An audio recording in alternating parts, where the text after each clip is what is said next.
ইসরায়েলের হামলায় গাজায় নারী ও শিশুসহ অন্তত 17 জন নিহত।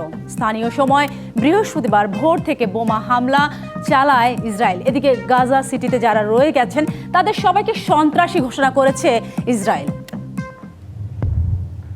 গাজা উপত্যকায় আবারও ভয়াবহ রক্তপাত। ভোর থেকেই চলছে বোমা হামলা। টানা বোমা হামলায় মাটির সঙ্গে মিশে গেছে অসংখ্য আবাসিক ভবন, স্কুল, আশ্রয়কেন্দ্র ও হাসপাতাল। আনসার এলাকায় ড্রোন হামলায় নিহত হয়েছে এক শিশু।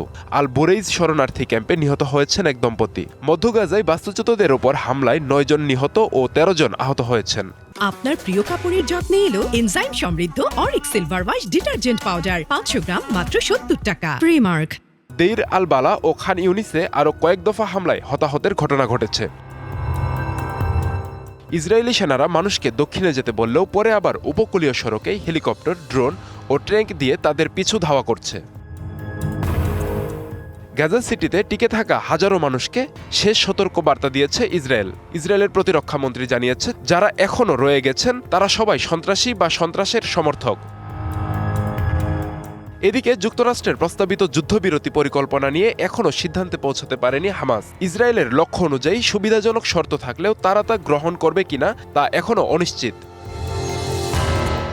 আব্দুল আল মারুফ, ডিবিসি নিউজ ডেস্ক।